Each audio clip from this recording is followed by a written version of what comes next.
Hello and thanks for joining us, everyone. This is What Now. Welcome to the program. I am Precious Amayo.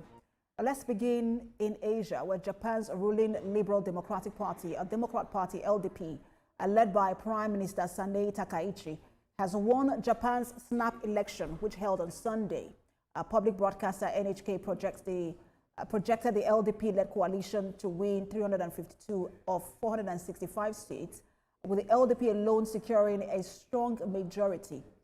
Prime Minister Takaichi, who is Japan's first prime minister, called the election just 4 months after taking office, as seeking a clear public mandate.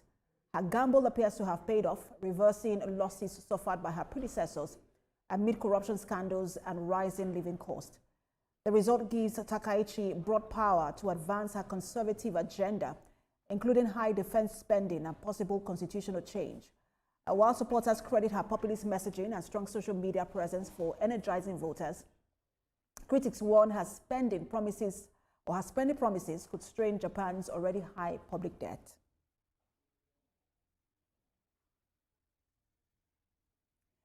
International affairs analyst and partner Gainful Solutions, Stephen Hayes, joins me from the U.S. for more on this. Good to have you join us, Mr. Hayes. Thank you, Precious. Good to be here again.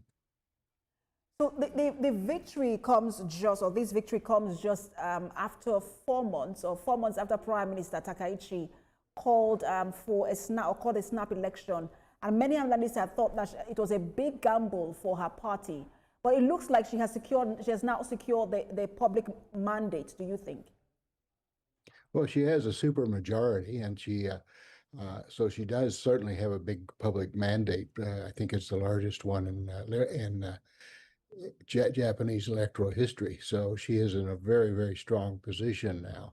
The upper house, which really doesn't have the same strength as the lower parliament, does not have a LDP majority, but close enough that it shouldn't pose any problem for her mandates and for what she wants to get accomplished. Now, her apparent success is marked contrast to her two predecessors, under whom the party lost its parliamentary majority, and that was due to corruption scandals and rising costs. What did she do differently? Well, I think she related to the younger people, and that seemed to be a very critical part of the electorate this time.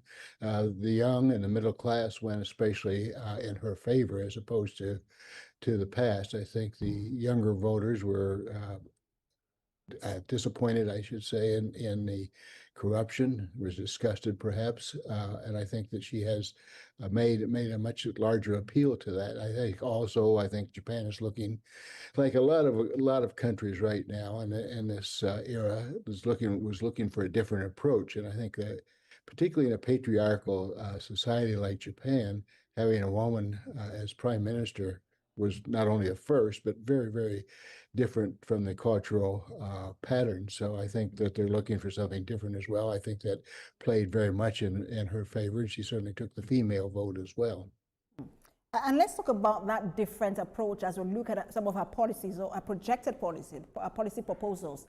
Her party, the LDP, has been seeking to revise the country's pacifist constitution since its founding in 1955. She has said that she would pave the way for an eventual referendum on the issue. Is she better positioned than her predecessors to deliver such results? Yes, she is, because the times are different now. The tensions between China and Japan have certainly increased. I think there's a growing concern of China's growing military might as well in the region. And so I think that the pacification era may be to an end. I think it was already, in fact, drawing to an end. The previous Prime Minister Abe had advocated strongly for greater military spending. There's certainly been a lot of pressure from the United States, particularly President Trump, to increase the defense spending. And the Prime Minister Takaichi is very much in favor of increasing defense spending as well, and which will also play to a stronger Japan-U.S. alliance. And you've touched on three things that I would want us to look at as we talk about this very next question. One of them is the China question, and then former Prime Minister Shinzo Abe, who is her mentor, who was a mentor, and then just the free market in Japan, which she's advocating now. She says she's looking to revisit the free and open Indo-Pacific advocated by former Prime Minister Shinzo Abe 10 years ago. And then again, the Trump question comes in. The first Trump administration adopted the concept of the free and open Indo-Pacific. And at that time, they were envisioning like-minded nations upholding a rules-based international order against what they consider revisionist powers. And that was implied to mean China. But Trump now has a softer approach towards China. He's looking to visit China in April. Does she still have that partnership in President Trump in terms of a free and open Indo-Pacific? Well, I think she does have a partnership as much as anybody has a partnership with Trump right now. He was the first to call her and congratulate her. He's very high in praising her. That could shift at any moment, as we know, too. But she does have a stronger hand. But her challenge is going to be China. China is the largest trading partner with Japan. And so she's going to have to be very, very careful of that as she tries to strengthen the economy as well. She can't alienate China. As, in fact, there already has been heightened strain between China and Japan because of her election, frankly.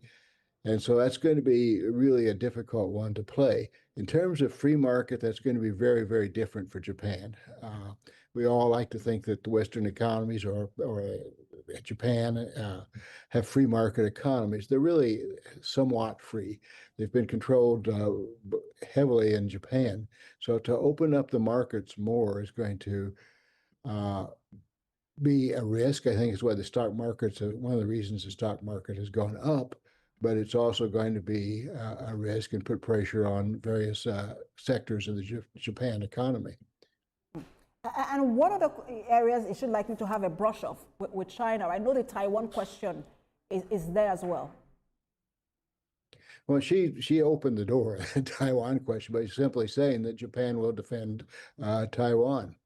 And so that has put her in very strong odds with the political leadership of China, of course. And it also then puts pressure to increase military spending in Japan. So it's going to be, I think, a key issue between China and Japan. It's not going to be easy to resolve, if it can be resolved at all. And so I think that she's got a very strong challenge in terms of the diplomatic role between Japan and China. And as that goes, I'm sure she'll be consulting very strongly regularly with President Trump. And I think she's planning to visit the United States in April, I believe, which would be after Trump's visit to China.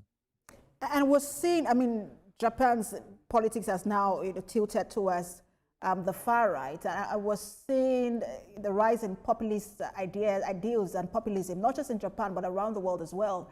And she's big on populist ideas. Do you think that she would be able to rally some leaders in the region, especially Asia, against China or towards some of her policies in the region?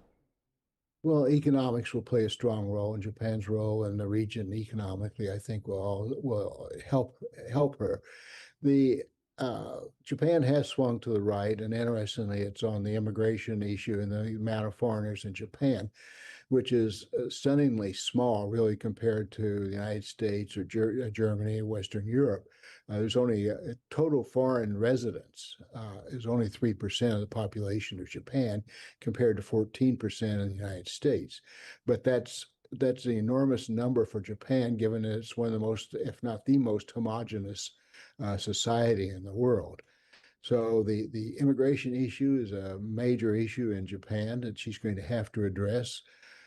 She hasn't, to her credit, I think she hasn't put out solutions, only the fact that she's going to address the issue. Now, what that means, I think, remains to be seen, but I think she could be very careful, because the service economy now is increasingly dependent, as they are in many countries, on immigration.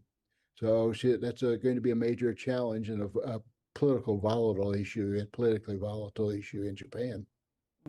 And let's talk about that. Japan has had 4 prime ministers in 5 years, all produced by her party. Shigeru Ishiba lasted just about 386 days, barely, that's just a little over a year. Fumio Kishida also lasted 1,095 days. That's over, slightly over 2 years, or 3 years rather. And then Yoshihide Suga lasted 384 days, a little over a year. Now, Japan's government debt, we were talking about that earlier, is now more than 200% of its GDP. Right now, she's talking about stimulus spending and tax cuts, and that is splitting public opinion. Do you see her outliving her predecessors in office? Well, I think she'll stay there for a while. Well, first of all, the next election has to be called in 2028 because she's filling the end of the term. So she's got a good 2 years to do that. She's going to increase spending.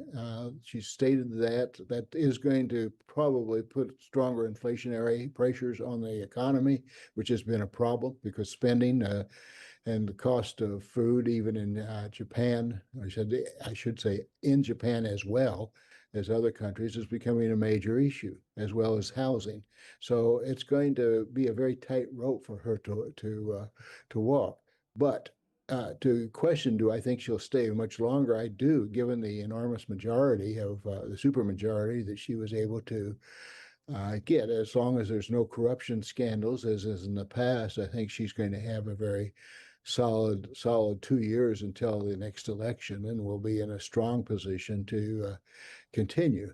But a lot of it, I think, will, like most countries, will be domestic issues, and how the economy fares is going to be a very important issue.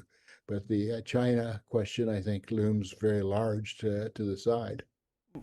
And let's talk about the role that Japan could play on the global order as she's now a prime minister. Japan has, again, because of its pacifist constitution, has taken rather a backseat when it comes to global issues, only speaking once in a while on very pertinent issues. Prime Minister Shinzo Abe was a strong leader, but they didn't speak as much on issues that he felt didn't concern Japan.